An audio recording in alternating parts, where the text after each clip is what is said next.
Been a turbulent few years here at Manchester United ever since the departure of Sir Alex Ferguson, but it seems like those fortunes are finally turning around with the appointment of Erik Ten Hag at the club.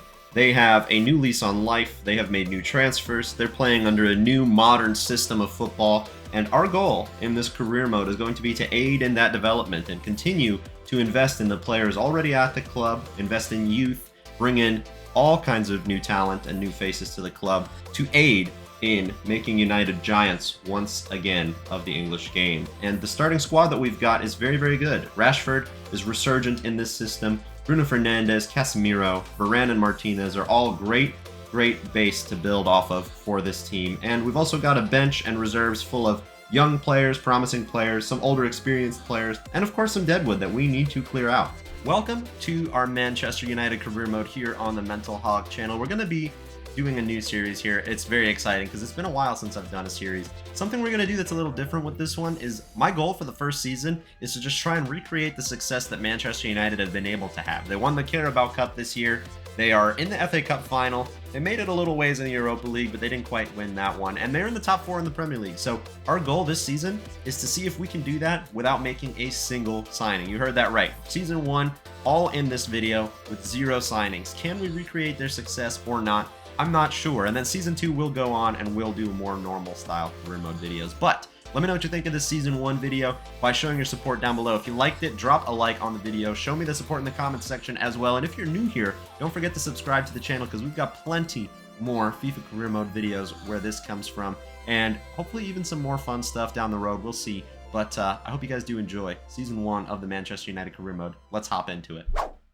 The Theatre of Dreams. Old Trafford, our stadium. We're starting our season off with none other than Manchester freaking City and this ridiculous world-beating team.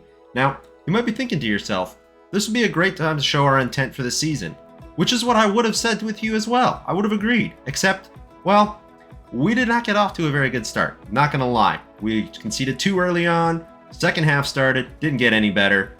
There was a little moment of brilliance here from Antony to score the first goal of the series, but yeah, it actually continued to get worse from there. Actually, we even gave away a penalty. Varane lost his freaking head, and Erling Haaland is going to step up to score what should be his second goal against us here, and of course, he does score that goal. So not a very good start for our season. The Theater of Dreams was a little bit more like a Theater of Nightmares today, but it is just the first game of the season. We've always lost to this team pretty much in the past few years, so it is what it is. And we're just going to try and move on from it. Speaking of moving on, European nights are here in the Europa League, and Marcus Rashford, our big man, we're going to be relying on him a lot to step up and perform for us because, well, striker-wise, we're a little thin with Martial and Weghorst. So Europa League, we've got Real Sociedad. I think this is the only team that's actually in our group that we have in FIFA as well. The other 2 teams, I don't even remember who they were, to be honest with you. That was a 0-0 draw, and the pain continues in the Premier League. We conceded to a beautiful free kick goal from Rodrigo. And yeah, not a very good start for us in the Premier League at all. But Marcus Rashford on the counterattack is electric. Boom. It's going to give us a point here against Brighton. A really, really good team. So I'll take the point and we will move on to Aston Villa. We're going to play up against the Villains. And hopefully we can start to pick up some form. We're looking for it. We've been looking for it all season long. On the counterattack, once again, Marcus Rashford showcasing his pace and his finishing ability, which we're going to see right here. Boom, it's 1-0 right before halftime. Second half kicks off, and it's a second goal for us. Are we finally coming alive? We might just be seeing that in some amazing link-up play here. Malacia cross to the back post, and Elanga scores a beautiful header to make it 3-0, does the gritty in stoppage time, and finally some points for us. That is the kind of result we're looking for, and that's much more like it from us as well. This is the last game of the Europa League group, by the way, against Real Sociedad away. The only highlight of this one, it was, I'll tell you, another 0-0 draw, but this injury right here to Marcus Rashford is going to see him out for about 3 months, so we won't have Rashford in the team until about February, which is really, really bad. It's a crucial time in the season where we're deciding about, you know, what kind of season are we planning to have in the Premier League and things like that. It did not end very well for us here in the Europa League. But back to the Premier League. for yet another rivalry game. That's right, we're doing a bunch of rivalry games here where we're going to Elland Road to face off against Leeds, traditional rivals of ours. And I did not know much about this Bebu guy, but we found out about him during this game. He scores early on. In the second half, Sancho filling in for the injured Rashford, doing some amazing dribbling work, and our captain Bruno Fernandes gets us back into the game. Now all we needed to do was try and score another or just hang on, and we are just scrambling at the back in the 90th minute here. And it's gonna be an unfortunate bounce from this Jack Harrison shot and a sliding tackle gone wrong as Brendan Aronson scores, but Bebu wanted to seal it with a kiss, and it is a 3-1 loss away from home to relegation-threatened Leeds United. So not the kind of results we want to see, but we have a chance at revenge. That's right, we're back at Elland Road in the Carabao Cup. We want to knock them out. It finished 0-0, and we went to penalties where we had a big save and a big goal scored by Diego Dalot, scoring the penalty to send us through to round 4 of the Carabao Cup, knocking out Leeds United and getting revenge from that Premier League match. But yeah, we didn't go any further in this competition. Leicester knocked us out in a sim game, so that's the end of our Carabao Cup dreams there. No silverware for us there this season, but Anfield is our next destination, our biggest, most traditional, huge rivals in Liverpool. They have an amazing stadium, and you may have seen them in the tunnel. They signed Jude Bellingham. They got their man. And it's just a matter of how well can we deal with the high press of Liverpool. And as you can see here from this footage, not very well at all. David De Gea is running. I don't know where the heck this guy thinks he's going. And Andy Robertson scores a pretty simple goal into an open net. And this is honestly a really, really huge stab in the heart of our season. Jurgen Klopp doing his thing, hugging Jude Bellingham. He got his man. I don't even want to know how much money they spent on the guy, honestly. Boom, boom, boom. Unfortunately, a loss at Anfield. But we have to move on. We are now hosting Tottenham Hotspur. Hopefully this team, who's falling apart in real life, but are reinforced by Militao. Hopefully it's enough for us to get some points, but it is not. Heung-min Son scores early on, and near the end of the game, Harry Kane bags one as well. We need a striker like him, and we are struggling to find some kind of results. We just can't score goals. And that continues at the Emirates. Actually, a 0-0 draw. Just can't find the back of the net with this team, especially with Rashford out injured. It's just unlucky. Well, anyways, remember the Liverpool game at Anfield. We're back. This time at home, hosting Liverpool. How will we do against them? It's not much better. This game actually finished even worse. Mo Salah digs a hole for us to dig ourselves out of. And that is going to be the end of these highlights. Let's check out where we are at in the table and see what we might be able to do with that information. Halfway through the season, and we find ourselves sitting in 8th. We want Champions League, but we are 13 points away from it. Not a good start. We're okay defensively, but like I've been saying, the first half of these season highlights, we just can't find the back of the net. Unfortunately, we can't make signings to reinforce it. All we're going to do is actually extend the contract of our long-term goalkeeper, David De Gea. He is going to be sticking around, despite how badly he's been doing in real life. More highlights to come. The second half of this season is all about trying to get ourselves into the Champions League. Whether that's finishing in the top 4 in the Prem or winning the Europa League, we're going to have to pull something out of our butts here to get ourselves playing some Champions League football. Otherwise, how are we going to be able to attract a striker? Our luck is not going for us here, though, because we lose to Brentford following all of that information. So, yeah, the team is really just not working out the way we were planning for it to here.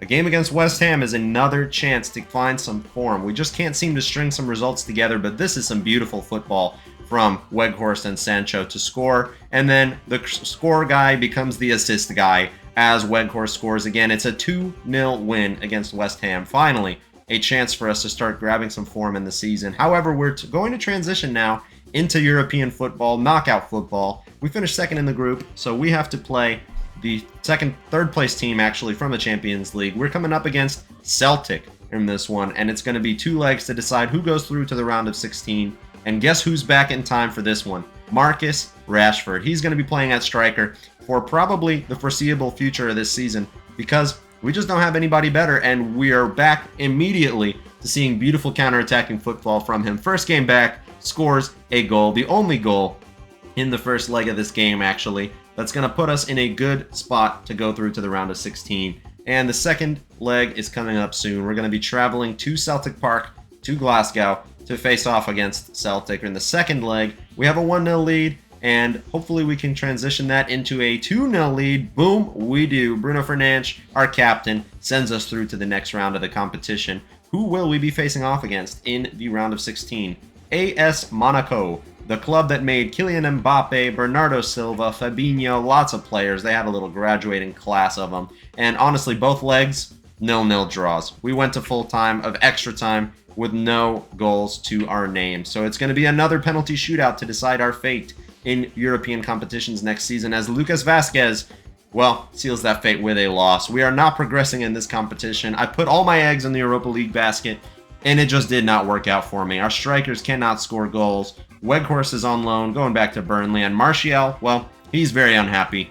He wants to leave the club. So we got an offer from AC Milan. We sold him to AC Milan. That puts us with 0 strikers next season, but that's next season's problem. Back to Premier League football. This is the only chance we have now of getting any sort of European football, is finishing in the top at least 6, but Chelsea had other thoughts and other plans for us. The last games that we're going to be seeing here are going to be against our top 4 to top 6 competition anyway. So Chelsea beating us, that pretty much means that we can't get past them. We go to visit Tottenham, and we actually get a goal and get ourselves ahead in that game. It's going to be a 1-0 win, so this could be potentially huge from us to get us some sort of European football. Newcastle were our biggest opposition, and Sancho scores to get us something there, but unfortunately a big error at the back sees us get shared points with Newcastle. And, well, it's already time for the last game of the season. We're going to be facing off against Arsenal at home, and the fans are coming out in droves to see us potentially get some sort of Europe for this season. We need a result here. We needed a win. That's their team. Savic and Lobotka, the new faces there. And Jadon Sancho holding on to the ball, shoots and scores on the 82nd minute. It's a big goal, huge goal, because it guarantees us finishing in the top 7 at least. Will that be enough to see us get some sort of European football? Well, we're going to find out. Let's wrap up the season, review it, and see, what are we doing next season? Are we playing Champions League or what? So following a very hard-fought season, we finished in 7th. Now, normally, that would qualify us for the play-in rounds of the Europa Conference League next season. But I'll show you who won the FA Cup, and basically, if it's somebody that's not in that top 6, we don't get to play anything in terms of Europe next year. And let's just go ahead and show you who won that. It was won by Wolves, that FA Cup. It was between Wolves and Norwich City. So actually, regardless of who won that, we have no European football next year. So this is a huge, huge fail, like a giant fail. If you take a look at our defensive stats, we're doing very well there, but we're just not scoring nearly enough goals compared to some of these other teams in the top 6. Like Aston Villa is outscoring us, West Ham is outscoring us. Doesn't make any sense. But yeah, ultimately the title did go to Manchester City. They had a great season, so they deserve it. And we all know we didn't win the Carabao Cup. That's actually Tottenham Hotspurs. They won themselves a piece of silverware against Man City. And we got eliminated in the round of 16 by Monaco, but your Europa League winners are Juventus, beating Borussia Dortmund 2-1. So that's all the competitions that we were in. We failed in all of them. And your Golden Boot winner this season is Erling Haaland, finishing with 31 goals, just shy of the record. In real life, he obviously broke that. And if we just take a look, I don't see any Manchester United players until we get to Sancho, who scored 11. Fernandes, that scored 10. Yep, not very good. And we don't even have somebody doing a lot of creating for us. Roberto Firmino taking home that trophy. Phil Foden getting a lot for City. But for us, Christian Eriksen with only 5 assists. We're just not doing enough going forward. We even tied for the most clean sheets here. David De Gea keeping 13. And yeah, that's only good for 7th. So as you can tell, goal scoring was our biggest issue. Bruno Fernandes with 12 goals, Sancho with 12 goals, Anthony scored 9. Rashford, despite being out for most of the season, scored about 8 goals. Weghorst wasn't good enough. Martial wasn't good enough. None of our strikers are up there. So that is a problem we're going to have to fix. Creatively, we're doing okay. The assists are being shared around pretty well. So yeah, biggest issue for us going into Season 2 is going to be finding somebody that's going to be a proven goal scorer for us. We need a striker big time. Something that I did not point out, but I was doing in the background this season as well, is developing a youth academy. We have got a couple of good players that I'm going to showcase to you guys, starting off with Arthur Goodman, a 17-year-old center forward. I'll show you some of his stats. There you go. Do a little scroll through. That's a good-looking player right there for us. We've also got Barry Dunn, an Irish winger, exciting prospect status on him, and these are some of his key stats. He's got some pace and some decent dribbling, so he could do do something for us maybe next season. And I believe we have one more, and that's James Watson, another left winger, an English player. He's a little bit on the slower side. He kind of reminds me a bit of David Beckham, so we'll see if he gets to be useful or not. So yeah, guys, my mission to get Champions League and win some silverware this season with United without making any transfers, that was a fail. So we're going to try this again in Season 2, and we're going to slow it down a bit more next year. I hope you guys did enjoy this, though. If you did, show your support down below. Leave a like, comment down below who you'd like to see me sign at striker, and subscribe if you're new around here so you don't miss out on episode 2, where we'll probably start doing 6 months an episode. So hope to see you guys then. Thank you so much for watching. Have a great day, and peace.